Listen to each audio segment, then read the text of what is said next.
terima kasih Mas Latif sebelumnya. Sebelum berbicara itu saya ingin sampaikan ini dulu lah tentang temanya. Khilafah itu bikin gaduh, fakta atau halu. Sepertinya belum terjawab ringkas. Nah, gaduh itu bisa baik bisa buruk, saya ingin katakan begitu. Jadi kalau kita dikatakan khilafah itu gaduh, ya bisa jadi betul juga gaduh karena ada yang pro ada yang kontra. Tapi apakah kemudian dengan ungkapan gaduh itu bisa dikatakan buruk? Itu ya tergantung situasinya seperti apa. Saya ambil ilustrasi misalnya ada tetangga kita kemasukan pencuri, sementara tetangga kita sedang tidur nyenyak. Kemudian kita keluar, kita bangunkan, ya. Itu kan bikin gaduh. Kita teriak pencuri itu bikin gaduh. Orang yang sedang tertidur nyenyak dia terbangun. Apakah itu baik atau buruk? Ya tentunya kalau dalam konteks ini itu gaduh yang baik. Justru akan menjadi jelek ketika ada pencuri kita diamkan. Kita teruskan aja tidur supaya terjaga ketenangan dan ketertiban di RT itu tidak ada yang rame-rame. Ini perspektifnya harusnya ke situ. Nah, Rasulullah Shallallahu Alaihi Wasallam dulu itu juga membuat dalam tanda petik kegaduhan juga di kalangan orang-orang kafir Quraisy.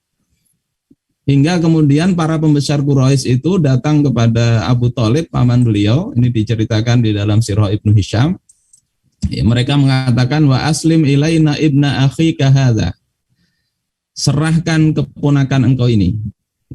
Alladzi qad khalafa dinana wa dina abaik. Di mana keponakan engkau ini telah menentang agama engkau dan juga agama bapak moyang engkau, bapak-bapak engkau. Jadi keponakan engkau ini bikin masalah.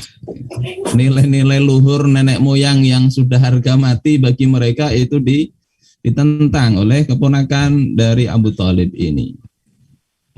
Wa farraqa jama'ata qaumik, dan dia telah memecah belah kesatuan kaum engkau. Wasaffahu ahlamahum, dan membodoh-bodohkan mimpi-mimpi mereka. Jadi ini tuduhan kepada Nabi, ya, dikatakan membodoh-bodohkan umat, gak memecah belah, bikin gaduh dan sebagainya. Serahkan kepada kami fanak tuluh, maka kami akan bunuh itu keponakan engkau.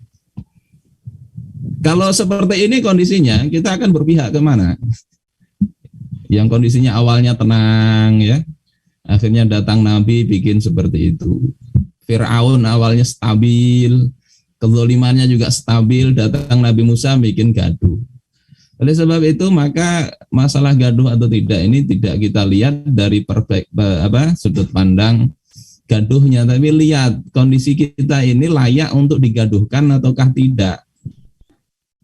Apakah kita harus tenang, stabil begitu ataukah tidak? Nah, kalau orang kemalingan saja itu kita bisa bikin gaduh. Sekarang ini umat bukan hanya kemalingan hartanya. Saya kadang agak heran juga ya, kenapa yang dijadikan pembicaraan ini kok radikalisme, ekstremisme, khilafah dan sebagainya. Sementara yang terjadi sekarang ini kan proyek-proyek itu banyak merugi. Kekayaan alam ini banyak dikuasai asing. Bahkan tidak hanya hartanya yang diambil, juga iman dari rakyat itu. Masalah murtad ini, kalau ada yang menghitung dari data sensus tahun 1970 sampai 2010, kalau di rata-rata itu ada 548.000 yang murtad per tahun. Ini seharusnya jadi problem dari Kementerian Agama kalau mereka masih mengaku muslim. Saudara-saudara kita, orang kalau sekedar meninggal karena bunuh diri yang di data itu ada sekitar 10.000 orang, yang karena kelaparan juga banyak. Kalau meninggal seperti itu insya Allah di akhirat ya bisa jadi masih selamat. Tapi kalau murtad ini problem besar bagi kita semuanya.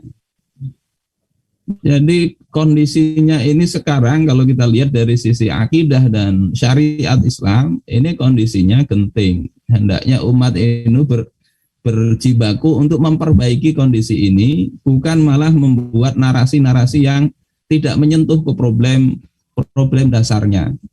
Nah, apa sebetulnya problem dasar ketika kemalangan ini terjadi? Kata Syekh Mustafa Sobri Afandi, beliau ini adalah Syekhul Islam pada masa kekhilafahan Turki Utsmani. Beliau katakan sekulerisme, yakni memisahkan negara dan agama, itu adalah jalan terdekat menuju murtad. Dan sekarang datanya apa yang beliau katakan itu terrealisir. Bahkan bukan hanya kepada umat Islam ini ditujukan, ke agama-agama selain Islam juga begitu. Dunia ini menuju ke arah ateisme. Yang di Eropa ya, di Eropa ada penelitian di 12 negara di Eropa, itu kalangan milenial mereka, yakni yang berusia 16 sampai 29 tahun, itu di atas 70% mereka itu sudah mengaku tidak beragama. Jadi bukan hanya murtad, tapi bukan hanya murtad dari Kristen, dari Islam, bukan hanya itu, tapi mereka juga keluar dari agama Kristen di Eropa itu dan menjadi tidak beragama. Di Republik Ceko malah 91% itu yang ateis, generasi mudanya.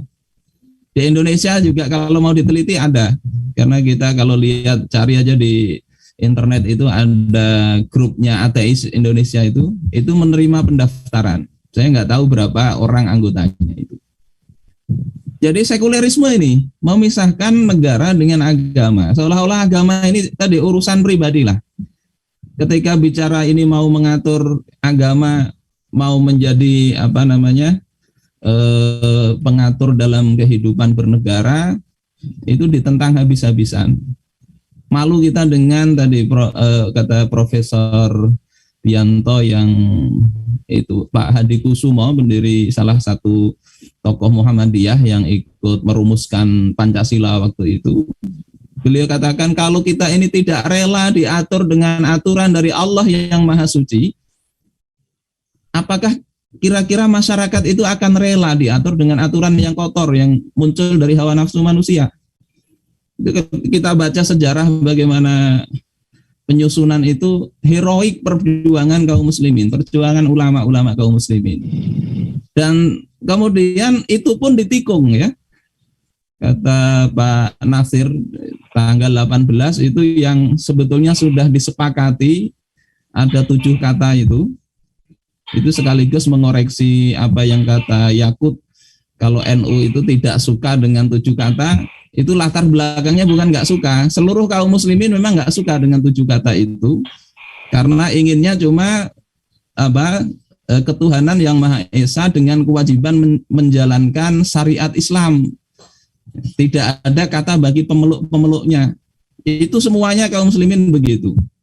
Terus kemudian kompromi barulah dikasih komprominya itu tambahi bagi pemeluk-pemeluknya. Dan itu pun dihapus sepihak. Jadi kesepakatan mana yang dikatakan itu kesepakatan?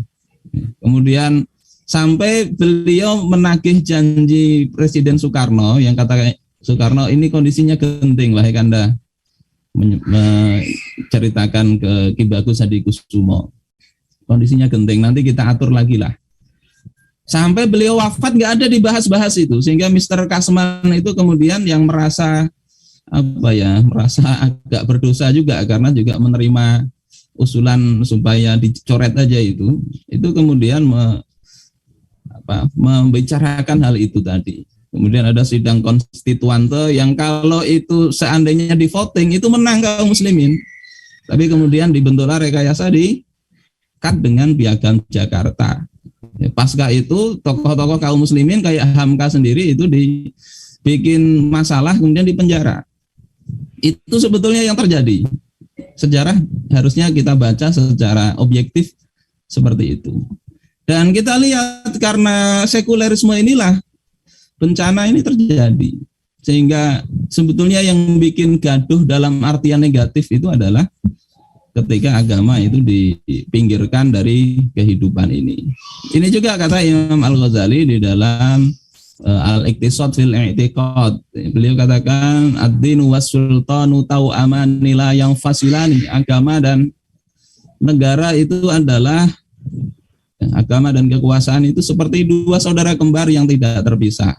Ad-dinu usun was-sultanu harisun. Agama itu harusnya jadi dasar untuk mengatur, sementara penguasa itu adalah haris, penjaga. Yang enggak ada dasarnya akan rusak, yang tidak ada penjaganya itu akan hilang. Dan ini kita lihat sumber masalahnya di sini.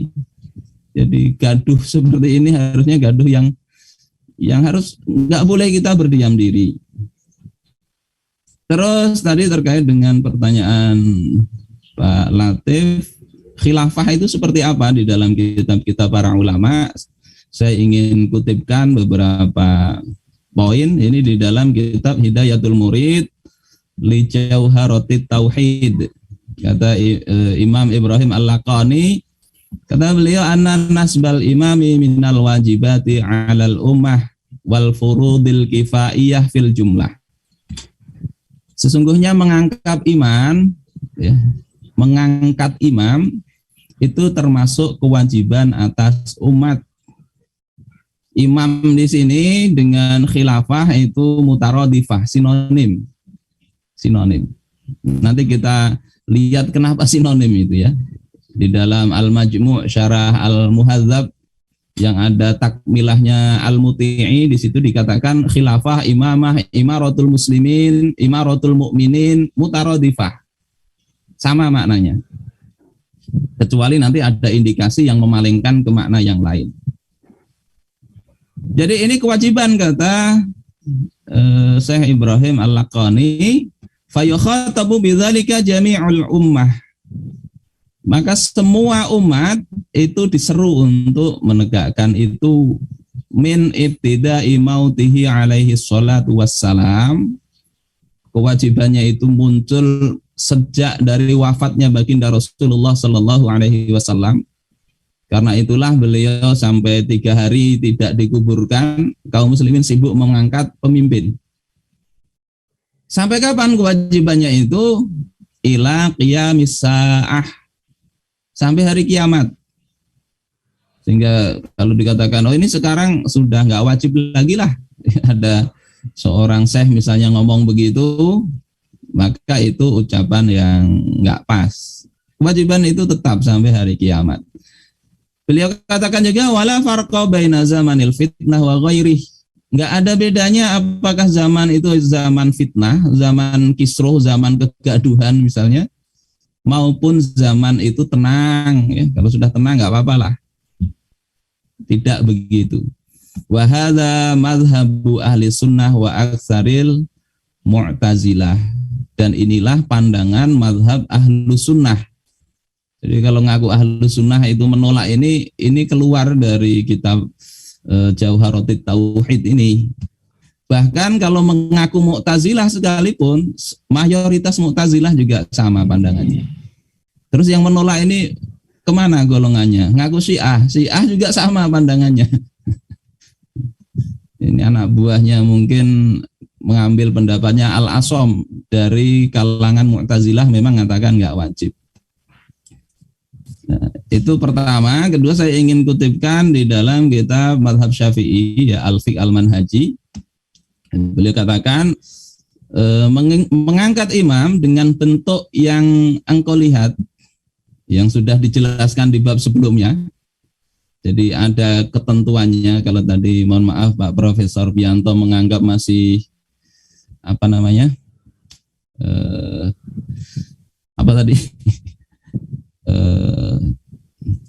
realitasnya seperti apa, konsepnya seperti apa, itu dijelaskan di kitab-kitab para ulama. Jadi tidak mengacu ke misalnya Hizbut Tahrir atau FPI atau apa, tidak. Di kitabnya para ulama itu sudah ada konsepnya. Mau ngambil ke ulama yang lebih dulu lagi kayak misalnya Imam Al-Mawardi juga silahkan. Itu adalah hukumnya wajib itu ya. Wajib. Jadi wajibun muta'allaqun bi'a'naqil muslimin. Itu adalah kewajiban yang terikat di pundak atau di leher kaum muslimin haitsu makanu, dimanapun mereka berada.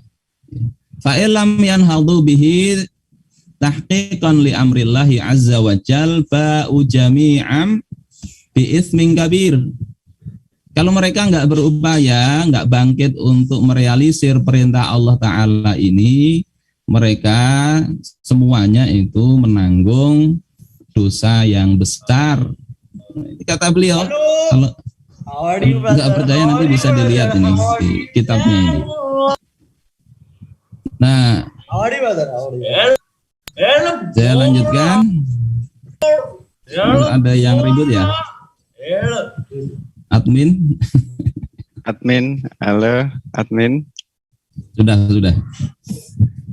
Nah, ini di kitab Imam Abul Hasan Al-Asy'ari yang begitu dieluk-elukan, mungkin kita ini Imam Ahlus Sunnah wal Jamaah, beliau juga sama pandangannya. Waqtalafu fi wujubil imamah. Memang ya, mereka itu berbeda pendapat tentang wajibnya imamah, yang maknanya khilafah ya. Faqalan nasu kulluhum illal asham la budda min imam. Maka seluruh manusia mengatakan semuanya itu kecuali al-asham. Al-asham ini salah satu tokoh Mu'tazilah.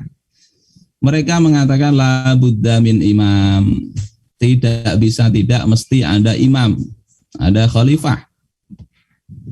Waqala al-asham, sementara al-asham mengatakan lau takafan nasu anit tadzalum, seandainya manusia itu bisa menjauhkan diri dari kezaliman, tidak saling menzalimi, lastaghnau anil imam, niscaya mereka enggak perlu imam. Jadi kalau misalnya terkenal ungkapan al-asham itu menyatakan khilafah enggak wajib, itu juga kurang tepat. Al-asham sendiri mengatakan enggak wajib itu kalau manusia itu semuanya bagus. Sudah enggak ada kezaliman, enggak perlu imam. Ini ungkapan asli al-asham di kitab Maqalat al-Islamiyyin karya Imam Abul Hasan Al-Asy'ari rahimahullah. Nah, ini dari kalangan sufi.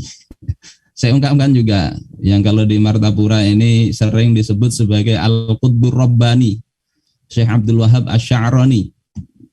Beliau ini di samping ahli tasawuf ya, juga sangat alim di dalam masalah syariat. Ada kitab beliau yang bagus dibaca, kitab Al-Mizan. Beliau di situ mengutip ya, berbagai macam pandangan fikih. Kata beliau, ittafaqal a'immah ala annal imamah fardun. Para imam telah bersepakat bahwasanya imamah itu adalah sebuah kefarduan. Wa annahu la budda lil muslimina min imamin. Dan tidak boleh tidak bagi kaum muslimin itu harus ada imam. Yuqimu sya'iraddin, yang imam ini akan menegakkan syiar-syiar agama. Kemudian membela orang yang dizalimi dari orang-orang yang zalim. Nah, yang di sini kemudian beliau tegaskan maksud imam di sini itu tidak lain adalah khilafah. Ini indikasinya. Wa ala annahu la yajuzu ayyakuna 'alal muslimin, dan para imam itu juga sepakat ya, maksudnya imam-imam madhab sepakat bahwasanya tidak boleh bagi kaum muslimin itu fi waqtin wahidin, dalam satu waktu, fi jami'id dunya, di seluruh dunia, imamani, ada dua imam. Jadi ini kadang orang membelokkan, itu kan imam dalam makna khusus, artinya pemimpin. Kita sudah punya. Tapi lihat ini penjelasan para ulama. Nggak boleh ada dua imam pada satu waktu di seluruh dunia. La muttafiqani wa la muftariqan. Tidak boleh walaupun mereka bersepakat ataupun mereka berbeda pendapat. Jadi sebetulnya pembahasan ini sudah jelas. Kalau mengacunya ke kitab-kitab para ulama dulu. Makanya ini yang kemudian ketika mau membantah nggak bisa ya pakai rekontekstualisasi. Jadi jangan dibaca beginilah, karena kalau dibaca begini ketemunya jadi wajib. Selanjutnya saya ungkapkan juga di Syarah Sahih Muslim. Ini Imam An-Nawawi, ulama besar mazhab Syafi'i. Secara jelas beliau ungkapkan khalifah. Kalau yang tadi itu masih orang bisa ngeles, oh itu kan imam bukan khalifah. Padahal imamnya tadi juga harus satu.